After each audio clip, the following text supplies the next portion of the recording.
Greetings, sunshines and sunnies. It is I, Queen J Lotus, Pimp Sun Kiss, coming at y'all right quick, right fast, maybe, for a relaxed review. I say a relaxed royale review for Reasonable Doubt. This is season 3, episode 3, and we are picking up where we left off with Daddy Jax at the door. And Nate is looking at him crazy as he is looking pleasantly, talking about, can I come in? Jack's like, sure, okay, I guess. So he comes in, all hunky-dory, wants to give her a hug and everything. Jax is mouthing, what the fuck, to Lewis. Child, they trying to keep it together. I would be too, because, honey, what even the fuck? So, steps in, of course it's awkward, and he started trying to perform through the awkwardness. But he's talking about, he got a couple of gigs lined up around there, and he's talking about her and Lewis can come to the show, and they can grab a bite, and see about some nice restaurants and all that. She like, okay, just hold up, okay, hold up. You see your bad bitch coming to you, what's the, hold up, like, I ain't seen you in by 50 limb, pimp. Have not seen you in 50 limb, big pimping. Ain't stacking no cheese, honey, because you be ghosting and whatnot, and now you want to pop up here and expect us to just kiki and dilly-dally and all over some Jimi Hendrix? Oh, absolutely not. He got, like, fucked up. Get him together, Jax. All here for it, and honestly, she could do more. But, child, so, as she clocked him out upside the head verbally, he like, look, I know you acting like this here, but I've been clean for 5 years now, okay? And I am no Jimi Hendrix, all right? I play bass guitar. So look, sir, that's besides the point. Point is, use a deadbeat, use a little puppet, and you can get it stepping. But whatever, he's talking about he's staying down at the Coral Hotel, Motel, Holiday Inn. And she'll know where to find him and whatnot, so they can get together and chit-chat and chop it up and make up for lost time. Honey. But Lewis gone ahead and interject, and he said, look, honey, you done said your piece. I think it's time for you to go. And your boy got this look on his face like Lewis is out of line or something. I know you may not know this, Mr. Big Pimpin' ain't stacking no cheese.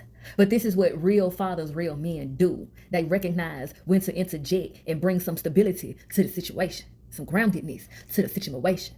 And when to dismiss a bitch ass nigga in the situation and about the situation. But as he does that, I clock also, Jax felt the need to take some of her power back by also saying like, hold up, okay, hold up. I got something to say before you leave. Next time you think about stopping by, don't. And she closed the door in his face. And then she turned around with one of them looks on her face like she finna have a nervous breakdown. And Lewis is like, hey, you good? You wanna like whatever? And she's like, oh no, everything's fine. I'm not gonna let him ruin our day. We're gonna do exactly what we planned. And then she goes in the bathroom, closed the door, and then she got that other look on her face like she just shitted on herself or something. Like that's the look that be on her face. She be literally looking like she's melting cell by cell. But as she should though, child, because Jax be having everybody's world on her shoulders. My God, today. So we pick back up with her at work, okay? Back at another round table, and she's giving them the updates on the case and all of the things that's going on, okay? And she lets them know, he turned himself in a couple of weeks ago, despite the state's insistence that he remain in jail. We got him bail, okay? Now he's out. All right. We also get some flashes in the process of her up there negotiating his bail and everything and trying to convince them that he's not a flight risk. He ain't never had no criminal record or none of it. And the judge is like, that ain't no guarantee though. So, and some of these things that you got set up, like talking about a $2 million bail, that don't even reflect the severity of the crime, honey. That's $5 million. Child. So we can see she got rejected on that. And what we can also see as well is that Jax is indeed like coded in a way that she gives her updates and such. We can also see that they question her more than any other employee and or partner. As well as she doesn't necessarily I put it like she bends the rules type shit. And that's something you can appreciate. I just wish that she was more consistent in certain things. But I say all of that to say because you find yourself in a lot of different situations and a lot of different areas in life where people are like, oh, well, the policy, oh, well, the rules, and we have to do it like da-da-da-da, and if we don't do it like this, then this will happen, and they act as if like there would be no other solution if such and such happens as a result of not following the rules. But it's like, alchemy, for one. When you have a sheep mentality and you just do what other people tell you to do, you end up lacking creativity. And I feel like that's a part of why they can't figure out how Jax does what she does and how she be floating like how she do, because she doesn't omit the creative aspect, which I'm using interchangeable with alchemy. Because yeah, if you don't follow such and such rules, there will be, reactive consequences. But that doesn't mean that has to be the end all be all. And if you allowing it to be your end all be all, then you're allowing external forces to control you in your situation, as well as you're omitting the fact that we can always come up with new rules. And what the fuck do any of these rules even mean? What are they even for? How do they apply to, cases that are case by case? Because one size don't always fit all. Yeah, I know. So yeah, much like how, she played that negotiation on some shit and allowed them to fire her and she quit. Like, of course, the way that she played that was against the rules and it had those consequences of the severance. However, her creativity and creating of new rules type shit amongst allowing nature to just take its place. Boom, TikTok. Look at me now. Hey, look at me now. Yeah, getting paper. So what we talking about? And see, child, just hold that thought, right? So they having a round table talk and whatnot at the job, and the other lady that beat her, I don't think she's a partner. I think she just like, I'm sure she's a lawyer, but she is mostly like she seemed more like a record taker or something of the sort. But anywho, she's trying to downplay Jax's methods, talking about, well, you didn't get what you want, so it seemed like that wasn't much of a win. And Jax is like, well, given he's at home, I say it is. So let me also rephrase what I said, because he didn't get out on bail. He got out on house arrest. So that was a rectified, because I got kind of tossed up from like the flashes in and out, but his ass doing too much.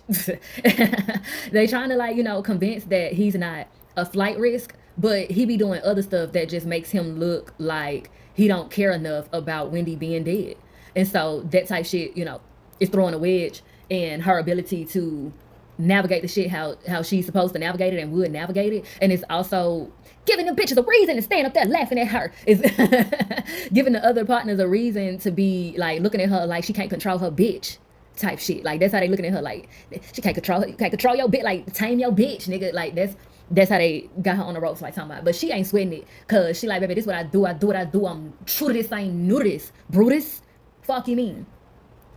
But child, she like, he at home, so that is a win. Like, what you mean? And they like, so I guess he must be relieved to have his freedom. And we also get a flash of him walking about, steady being harassed by the paparazzi and, other members of the press and such. And my God, you trying to disguise yourself, but you got on all these loud colors, this loud lime neon green. And this is one of the moments where in the process, he is fucking himself over, because you get him out. And specifically, this is when he was out on bail, okay? Because, like I said, like bear with me, child, okay? And if you've seen the episode, you already know, about how it goes. But of course, y'all remember him getting out on bail, and then like in the midst, he been on his T.I. shit, on his DaBaby, on his Tory Lanez, steady doing shit, being recklessly proactive and mindlessly reactive. And in this moment with the paparazzi, he ends up assaulting one of them. And it's like, it's kind of understandable because they're violating the space, but it's also like, you're showing that you lack self-control, specifically when it comes to anger, and you are very prone to violence. You have you have habitual impulsive reactions of violence when you feel triggered, which is not a good look. And so, child, we get another flash of them back with the judge trying to, plead their case on his behalf. And so this is definitively where he gets put on house arrest. And so they talking about, well, it seems as though you should be able to control his whereabouts from there then, right? And they're like, well, that's what we thought, but he don't really understand the meaning of house arrest. And honestly, in his slight defense, I can understand how he got tossed up on this, because, I mean, okay, this is why they call it house arrest, not home arrest, because you can consider your home space the entirety of your neighborhood, your subdivision type shit. And so he's like, he went to the community center inside the gated community which he stays in, which I would also assume that shouldn't be a problem. However, if they say house at this point, and like for him specifically, because I feel like I have seen, I don't know if they was bending the rules or if it is kind of a case-by-case situation sometime, but I've seen where people have been on house arrest and they can go like a few doors down, or kind of sort of up the street or across the street or around the area of their gated community, if you will, or they can only go so many feet away from the house, type shit. And with in his special case, they might be like, the shit he keep having going on and the way that he acting, nigga, don't leave the house. Period. I'm also like, I think if the community center was across the street, but in his special case, amongst the fact that he is also giving sociopathic tendencies and such, very much so giving sociopaths. And so that would even more so be like, keep this nigga out of social settings. He cannot be trusted to socialize. Stay at the house. But so yeah, they making it very clear to him, do not leave the house. House arrest means house arrest. House at the house. And so we didn't get a scene of her linking up with Chad, and he basically like trying to chastise her, talking about, oh, you think he slipped by not pushing to get his bail revoked and all that shit. And she talking about, I would think you would want him to stay out of jail. That would be more ways for him to fuck up and help you win the battle. He like, why win the battle when I can win the war? Yeah, okay, dude, okay. And so we back at the ranch with them discussing the case and all that shit. And child, so they annoying, steady trying to throw salt in the game, and she like, their evidence is weak. We ain't worry about Nathaniel, okay? Finding Wendy's body at his cabin means Nathaniel will establish that others had access to it.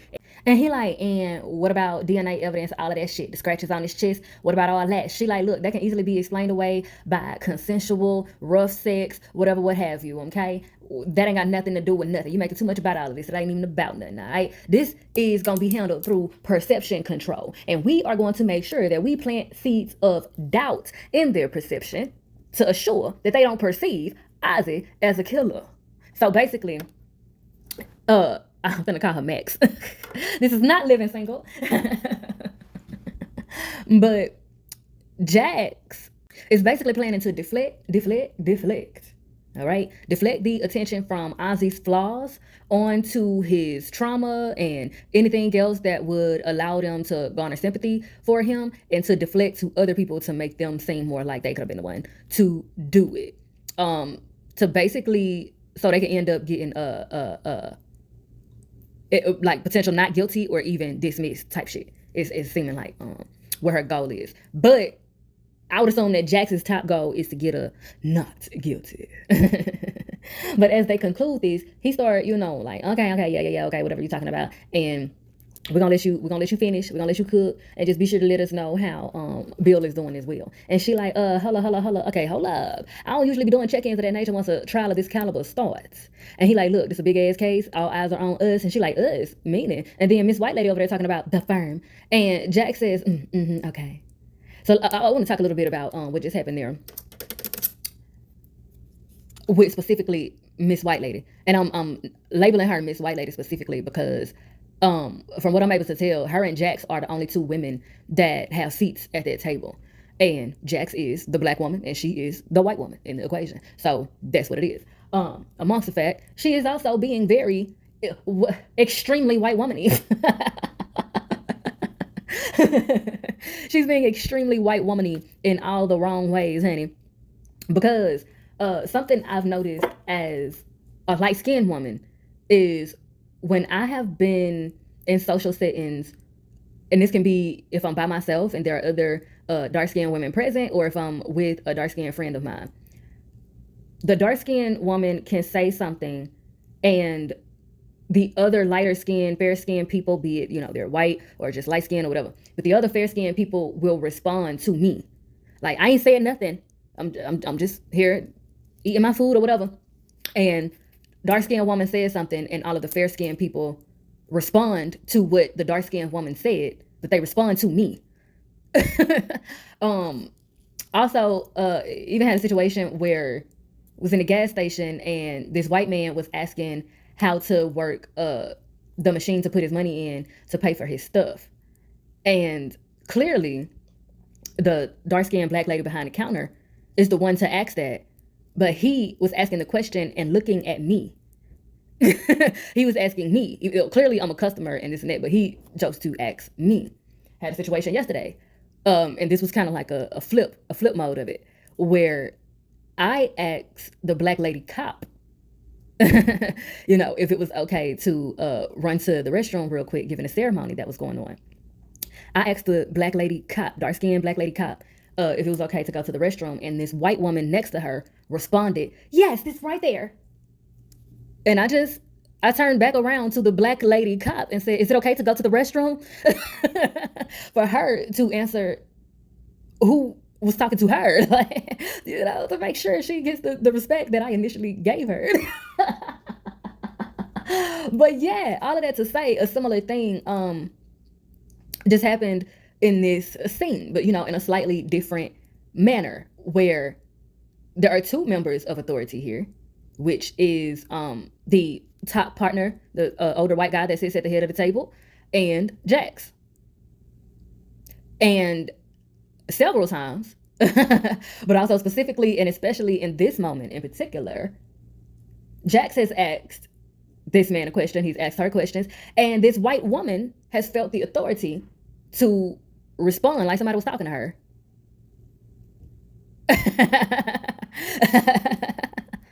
And once again, I love how the writers and the directors and the actors show how implicit bias and both mindful and mindless internalized superiority and inferiority shows up in these different social interactions. Because I'm gonna stick a pin in that, and I'm gonna bring that subject up again as accordingly necessary and peaked. And so Jax lets her slide on that, and it's just like, oh yeah, okay, yeah, sure, absolutely. And meeting adjourned. Now Jax is leaving out, and as she's strutting on out, honey, she gets a text from her daddy. And he's talking about, hey, I know you've been busy these last few weeks, but my offer still stands. No rush. Yeah, whatever. Use a dog, use a mutt. Fuck out of here. So, anywho, she walks on over to Daniel and her assistant, whose name I struggle to remember. Is her name Angela, or is the actress that plays her name Angela? Her assistant, honey. I'm gonna get it together for her. But they over there looking at Ozzy up, posting thirst traps and carrying on, acting like someone who gives not one single fuck about Wendy and the fact that she done gone missing or none of that. And so they up here like, bruh, if he don't stop the madness, he gonna find himself defeated in court. Like, what the hell? And ain't his sister Kristen supposed to be like looking after him? What is going on? Because with this house arrest and thirst traps and Ozzy's elusiveness and shaky ass, like, what is going on? Honey, somebody has got to babysit him appropriately while she's getting her ducks in a row and all the information needed, okay? So, of course, they looking at Daniel. And he like, wait a minute, I am not a babysitter. I am a highly respected criminal investigator, all right? And Jack said, look, don't think of it as babysitting, okay? Think of it as supervising and observing, disciplining, and entertaining. Change your perspective. Okay? Find out what's up with him and his family. All of it, all right? Because Jax and her Virgo nature, honey, they must be able to control all of the narratives and all of the things. And she can't control what she don't know Nathaniel about. Okay? Okay. Now, Daniel, we love you, honey. You the best. Get on up out of here. Go do your job. God damn, her assistant thick. Don't mind me. But y'all, we get a flash to the next scene. And we is picking up with Naima out with some new girly friends that we ain't never seen before. And they so happen to be white. She got a blonde new friend and a brunette new friend. And both of them look to be very hyped up off whatever that ice latte they drinking. Speaking of which, though, I can tell already what's being insinuated about their dynamic. But what are the odds that they started drinking espresso too young and they just adrenaline junkies at this point, and this has nothing to do with Naima's race? I'm just gonna say that real quick. Because that really is a thing. Like, starting your kids out on coffee, let alone espresso, young, it can set them up for adrenaline addiction. Which can set them up to be doing shit like what they're doing in this scene, which is they see Naima window shopping, and they're like, hey, do your thing, but step your game up. What you looking at? Step your game up. What you waiting for? Step your game up. Gone in the door. Step your game up. That bitch, you weak. She better step her game up. And they point out this cute ass Prada purse. It was cute. And they basically convince her to steal it. Tisk, honey. Tisk. Tell me it'll be fun. Child, And I do what I'm saying too. They give the vibes like if y'all ever seen that movie 13, I think it's the movie 13. It's been a long ass time since I actually seen it. But they was punching each other in the face. Like they would like do drugs and stuff together and like cut themselves together and then they be punching each other in the face and stuff and then they be like laughing and stuff. It was like bonding for them. And so like these girls that Naima was running with, I know that there's this there's an underlying conversation about even as teenagers, you know, recognizing the division, right? And kids can very much so have racist and discriminatory profiling parents, and that can seep into their functionality and how they function in their relationships as well, especially when they're kids. And yes, teenagers are still kids, okay? Yeah. And so I know that's a conversation most certainly going on here. I do also notice a theme of adrenaline junkieism, because I think Jax can be considered an adrenaline junkie, and there seems to be a pathology in her family of being an adrenaline junkie, and a lot of addicts, honestly, are more addicted to the adrenaline rush of doing the drugs and you know other things that they do while on whatever the substance is that they're indulging in, more than they're addicted to the substance itself. Yes, a lot of the times for a lot of addicts, it's not necessarily the substance, it's what they're doing while on the substance. And therefore, like those activities giving them that adrenaline rush and it being heightened because they're on the substance. So that's just important to note and important to know, in case you didn't, because what I notice here is that it can be very easy to get distracted by the racial underlyingness going on in the scene between Naima and these two friends. But I see two teenage girls drinking espresso coffee. I think it's plausible to assume that they're drinking ice lattes or ice macchiato, ice mariachi band, no, or ice macchiato, which either way is espresso. They're espresso based drinks, and depending on where they got it from, it's also loaded with sugar as well. And those things excessive, let alone at all, depending on the individual in childhood, you know, can be the roots of an adrenaline rush addiction. And I see two girls igniting an adrenaline rush addiction in Naima, which was likely already dormant in her because she has the gene. It's in her family. Yeah. And again, being clear, I am not at all saying that there isn't a world and that even, let me put it like this. If what you saw when you watched the scene was two white girls recognizing that they can get this black girl in deep ass trouble by convincing her to steal and, you know, for the sake of our, you know, superior acceptance and all that shit, I'm not saying that you're wrong for having that perspective at all, because you see it for a reason. You know, you see it for a reason because it's a real thing that exists in the world. All right. My goal is to point out also what's not so obvious to most people, especially with the type of show that this is. I feel like it's very intentional, all of those other little cricks and crannies of details that were included in the scene that I also noticed and just spoke on. So just want to be clear.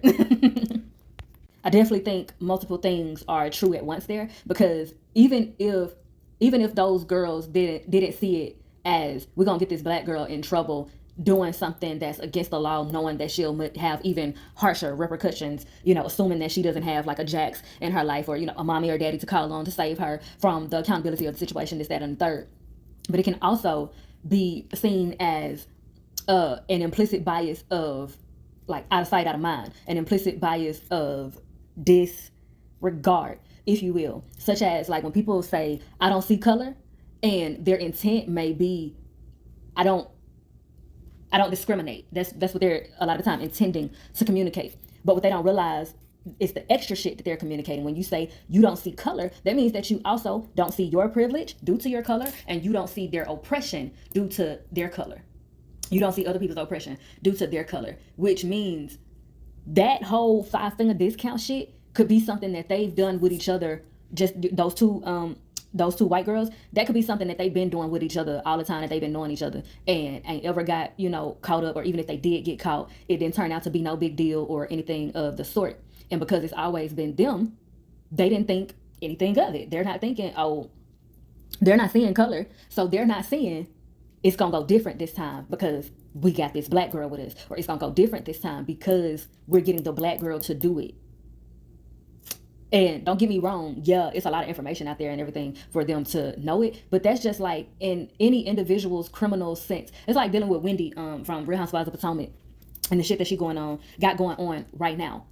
Jen Shaw has been arrested for fraud. Teresa Giudice has been arrested for fraud. Tons of people have been arrested for breaking the law. And you still have people who feel like they are so special, it won't happen to them. There are still people who live in a bubble and just think, well, my experience has been like this all this time. It's just gonna always be like that. Just like you have people who say, oh, my experience has always been fucked up. I guess it's always gonna be fucked up. You have people who will say, my experience has always been privileged. That's just how life is. And they may not use the term privilege because they are fish in water to it. They say, oh, it's always been like this, so that's how it's always gonna be in this bubble. So anyone that comes into the bubble, that's also the reality that they live in. So it can be easy, especially as teenage white girls, it can be very easy for them to have this habit of stealing shit and doing little foolish shit and having little to no consequences for it, getting their adrenaline rush in peace, and then having this mindset of, oh, okay, here's Naima, da da da, and not seeing color, and therefore not seeing that, no, just because she's in y'all's bubble now doesn't mean that she stopped being black. Just because she's in y'all bubble doesn't mean that she gets the proximity of privilege when it comes to the system. Boom, TikTok. And so we're going to go ahead and move on. Now we're picking back up with Jax and Lewis back at the ranch, which is their halves. And he rubbing her feet. They also it seemed like they kind of semi doing work and chilling with each other at the same time. And Jax is giving him a rundown about her day at work and how they keep playing on her top, acting like she is not that girl when she is clearly that nigga and that bitch. Like, And so yeah, y'all know how that shit be. Y'all know how it be, honey. And so Lewis is validating her, listening to her, doing all of the requirements of a real father, real man. And he's also kind of integrating it to bring up to her like, hey, while you got all of this, on your back and everything, let's think about the possibilities of the sensitivities and how all of this accompanied by your daddy returning and all of that, how is that truly affecting you emotionally at this point? And Jax is being deflective, and she's like, look, I don't understand what any of that got to do with anything, honey. I'm just feeling like these folks at my job is not seeing me for who I am. They not seeing the queen, honey. They not seeing that all these bitches is my sons. And I ain't talking about Phoenix. Bitch, I get money, so I do what I pleases. I live by the motherfucking pools and the trees. Ho. And so, y'all, as usual, in the midst of that conversation, Jax get a phone call, and it is somebody named Officer Douglas. Now, we can go ahead and infer that they's calling about your girl Naima. Jax thought they was calling about one of her clients, but nope. They is, in fact, calling by Naima. And she like, hold up. Okay, hold up. You see a baby coming to you. What's the hold up? Yeah, girl. Yeah. Your child is down there thinking she was going to get away with a 5-finger discount. And so, of course, they run down there to see what's going on, child. Get in there, they got her in a holding cell. And, of course, they got to run through the protocols of the parentals and everything, letting her, basically realize, hey, they put you up to this, and then, look, are they here with you right now?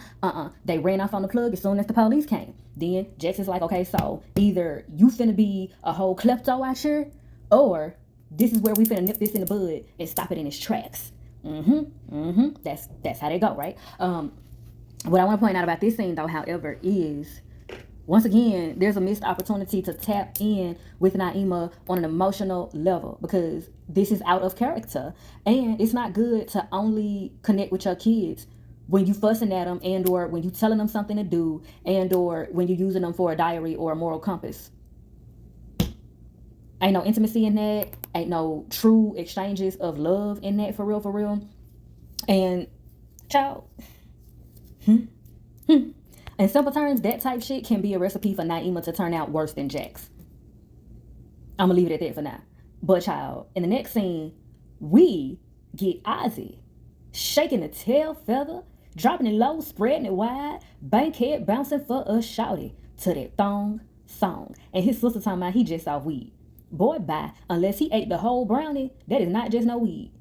Absolutely not. Unless he ate the whole brownie at once.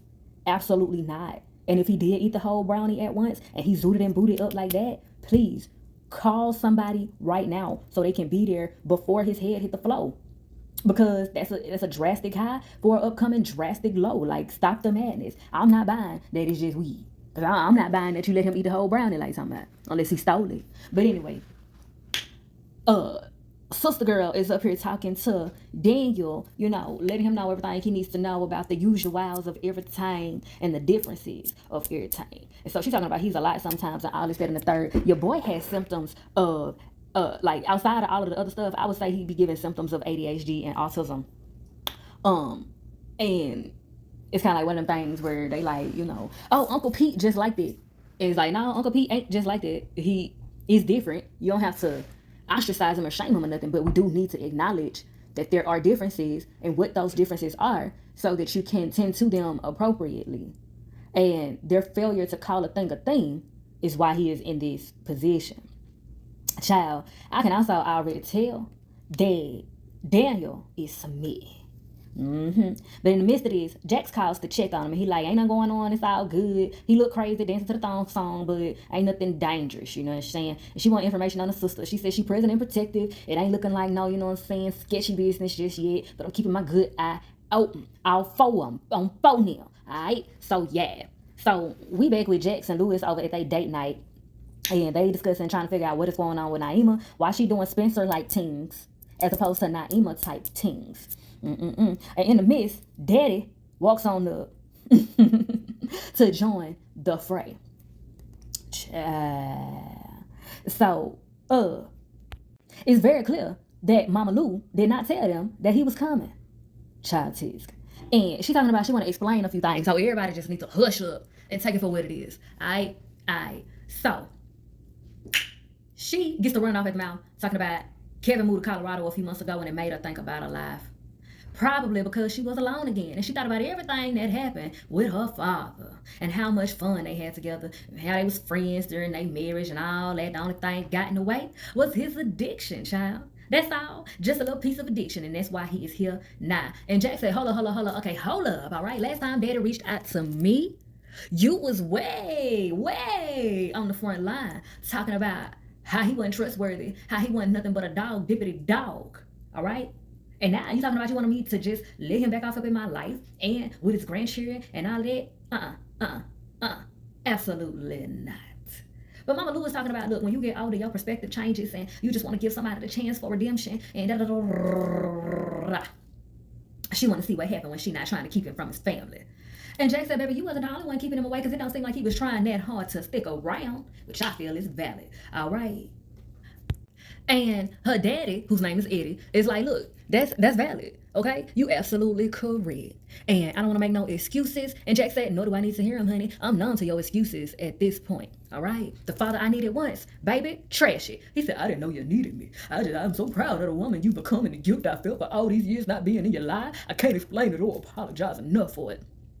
Well, baby, eat it. Eat it. He's talking about he not expecting nothing from her. But he just want her to not give up on him. Sound like you expecting a hell of a lot. Sound like you're still a lie. Sound like you still got issues calling a thing a thing. And you's a little puppy and you can get to stepping. Get to stepping. Child. So then we pop on over to Bill. Being an old creepy ass dude sitting in his car looking over some things on his phone, and we see him stalking some lady that looks similar to Jax. Must be assumed that this is his wife. All right. So we get confirmation that he wasn't lying about having had a black wife. And, oh, gosh. Excuse me. Pardon me. But y'all, we get to see that he wasn't lying about having a black wife and melanated kids. Well, alrighty then. So, we get that quick confirmation there. And we pop on back over to Ozzy. He's still about having a nervous breakdown, if you will. But he's on a coma tip right now. He's sitting in his room alone, just kind of like staring off into space, into the sky and all of that with a little piece of frustration seeming to weigh on his shoulders. And in the midst, Daniel and Kristen is out talking about the things that they like, things that they into, like the art of making, fixing, collecting clocks and watches and things of that nature. You know, little weird, little finagly things like that, but that are also brilliant.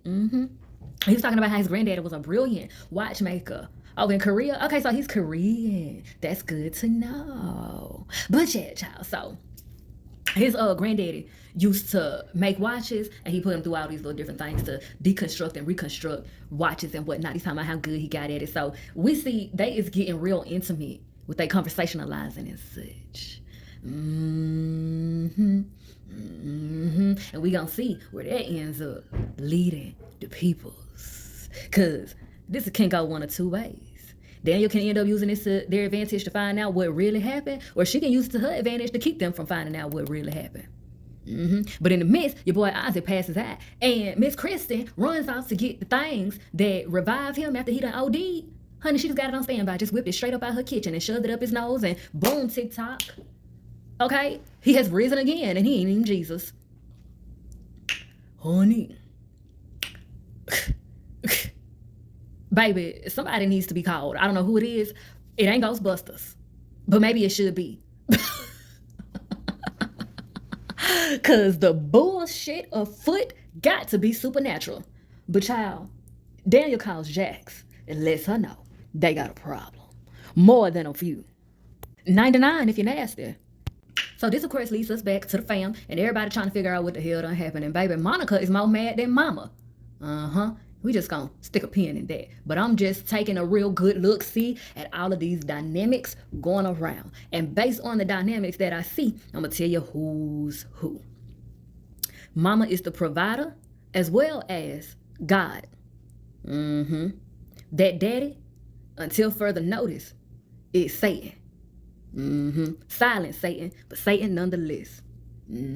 Kristen is his side piece. Monica is both his wife and his mama. And this is through the lens of Isaac. Okay, in case you ain't know. I'm saying all this through the lens of Isaac on some shit. That's everybody's role to him. So yeah, apparently he OD'd on pills. I told you ain't no way he was just on weed. But yeah, he OD'd on some pills. They like, who the fuck gave him the pills? They doing all this, that, and the third about it. And Jack said, hold the fuck up. How long has he been an addict? Exactly. When nobody gonna fill us in on that? And then even the therapist seems to know, there's therapists present as well. Even the therapist seems to know about all of this and ain't even like phased. He seems to also be an enabler.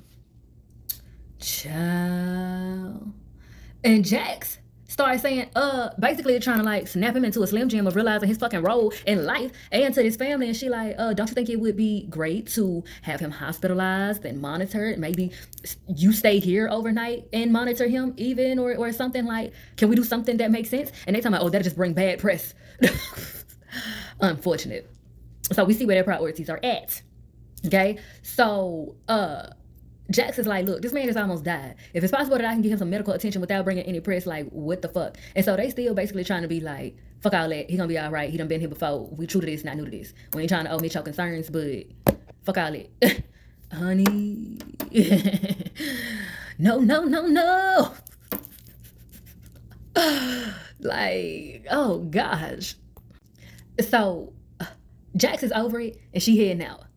Daniel talking about he got his bathroom right quick, right fast. And then he gonna catch up with her and give her the lowdown. But we know all he wanna do is go spy on Kristen and catch up with her right quick, right fast. Because he posted up outside the bathroom where she was. And he said, hey, so any chance we should just flush down the toilet is them pills that Ozzy had? And she said, look, don't judge me. He's like, it's not a judgment, it's a question, a legal one. And she like, look, I ain't got to give him nothing. If he wants something, he'll do his thing to go get it, all right? He hadn't touched a drug in years. It's just all this shit going on. It's just too much. And he succumbed. And now they're cutting the fentanyl and everything these days. So I just want to make sure that if he's going to be doing stuff, that he don't be doing it like that. That he just makes sure he do it safely. What more do you want from me? Now, she wasn't dramatic like that, but she may as well have been. Because I ain't buying shit. She talking about, Ain't about shit she's talking about, girl. All you do is lie. Use a lie. Your life is a lie. You just lie. Lie. Fuck all of that. Talking about you kept him alive. The boy's dead inside. He's a hollow shell of a person.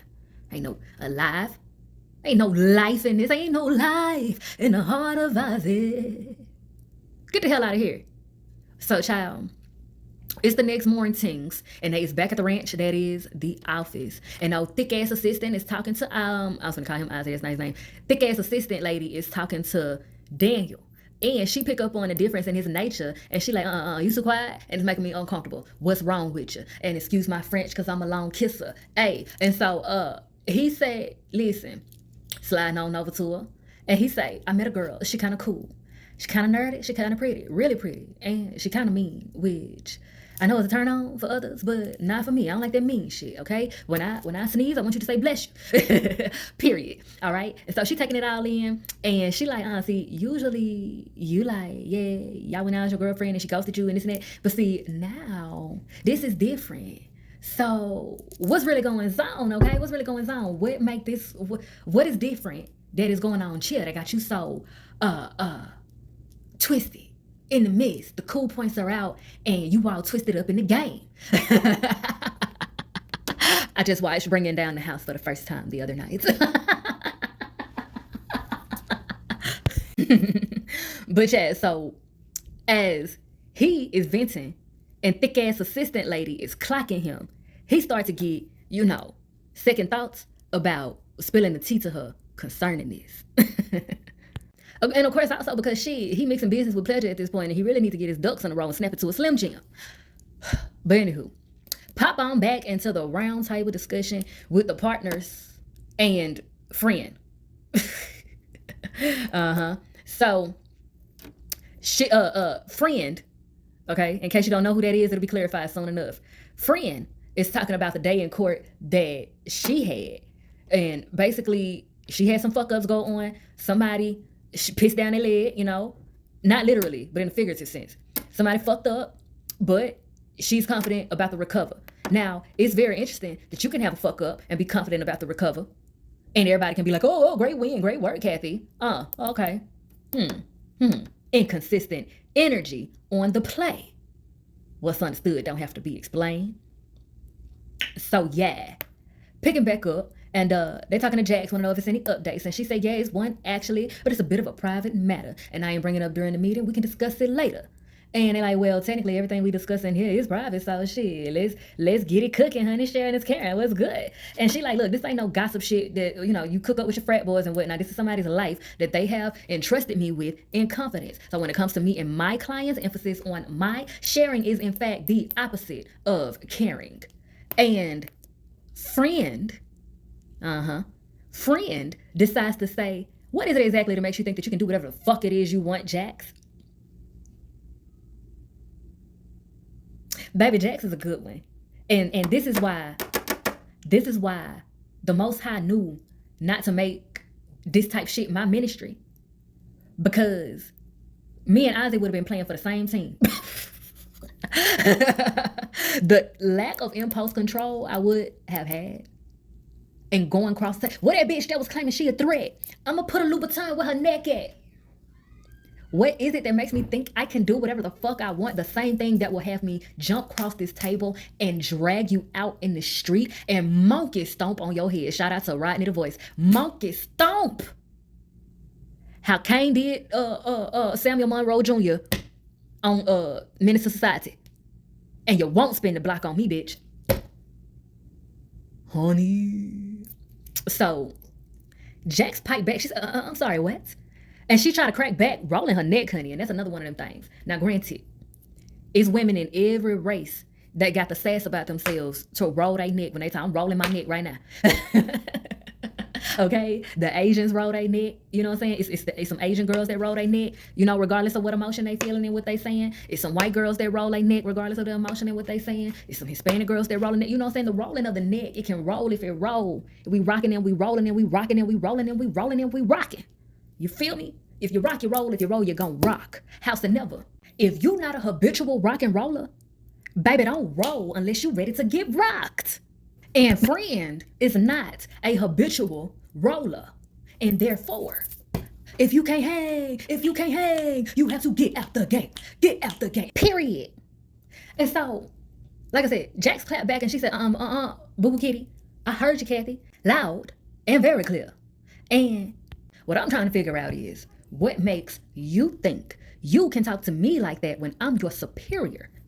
And we know exactly what it is that makes her think that she can talk to her like that. And it is, on which with Kathy, I feel like it's more on the surface. But this is another thing. This is another moment where I point out the implicit, internalized superiority and inferiority. Because bitch ass Kathy is inflicting her internalized superiority. And Jax responded, I feel like understandably so. I'm not policing at all how she responded. The nature of which how she responded, though, was laced in internalized inferiority. Because what's understood don't have to be explained.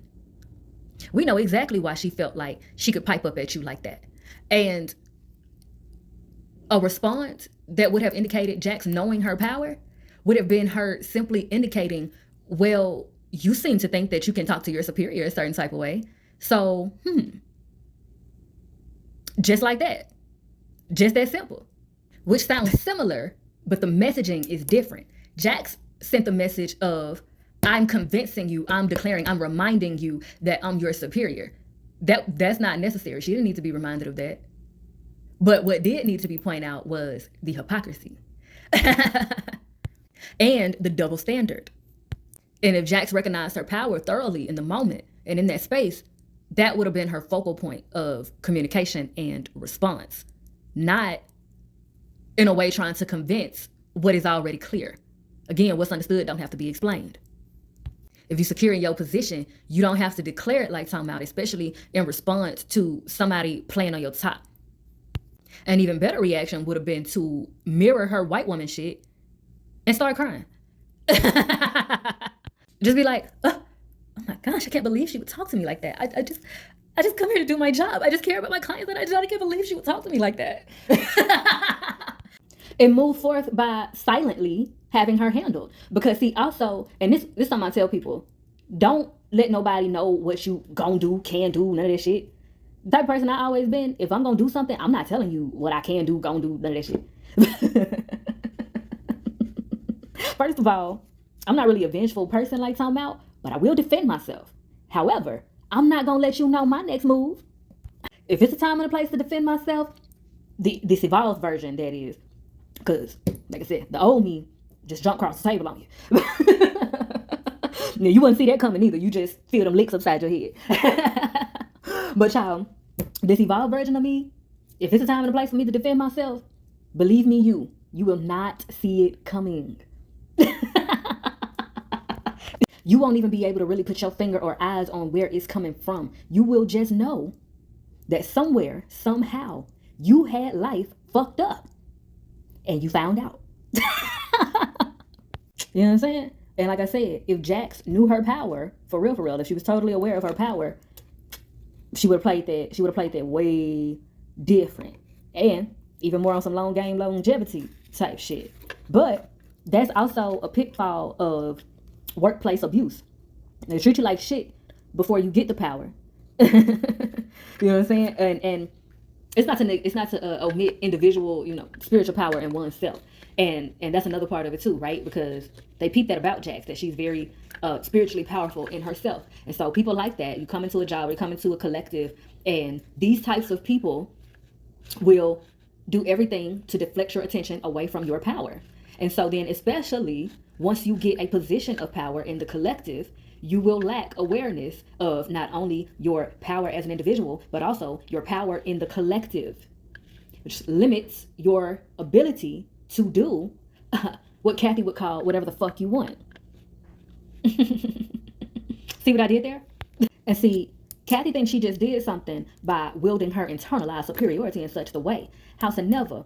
Big Daddy interjects, and says, all right, now y'all calm down. And Kathy, apologize. And you're going to have to report to HR.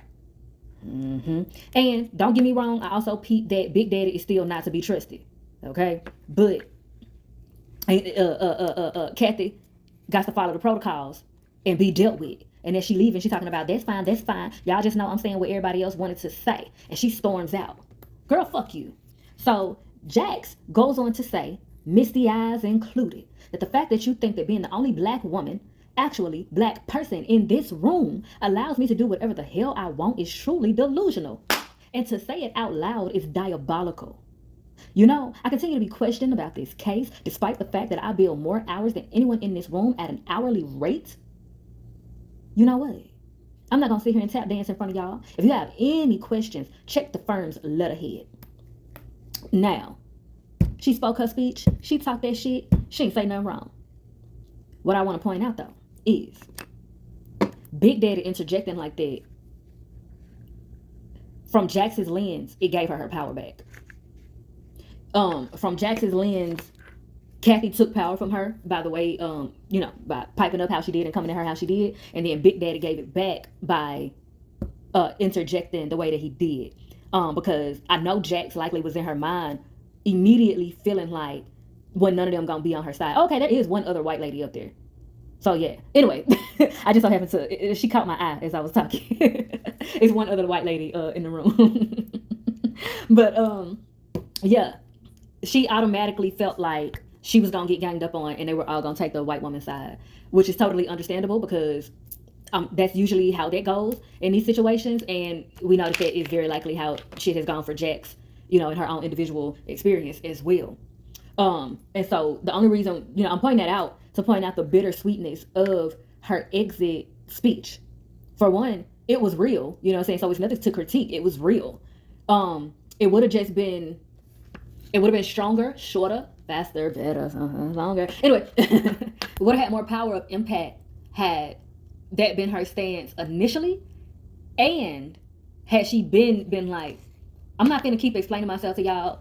Check the letterhead, whatever the fuck, if you want more information. Like, had she clocked that shit from the jump and stopped all that shit in its tracks, they wouldn't have even built up to that point. But be clear, I'm not critiquing her response. I'm just pointing that out. But like I said, you can't critique it because that's just the reality of the situation that she's in. If she shoulda, coulda, woulda, she woulda. You know what I'm saying? There had to be that build up for her to have that credit. You know? Time and place for everything type shit. In certain cases, you do have to like bite your tongue a couple of times so that you can build up a credit to cuss a bitch out in peace. So that don't everybody be like, oh, well, here you go again, just always being defensive and always being combative, always just taking it to hell. You need to learn how to take the high road, da da da da da da. Like when you're a certain type of person and you be in certain types of settings and such, it's a time and a place to build up a credit. Build up a credit to cuss a bitch out in peace. Just like some people have to build up a credit to cry because they cry too damn much. You always crying. Every time I turn around, you crying. I don't know what to take serious because you always crying. So some people like that, they have to build up a credit to cry so that people can better discern, are you crying for something now or are you just crying? It's fucked up though because a lot of times people end up like that because of having been hyper civilized or put in positions where they have to excessively suppress their emotions one way or another. So then they become hypersensitive in some other way or another, child. But honey, at what point do you balance this shit out? You gotta balance it out. But anyway, child, let's move on.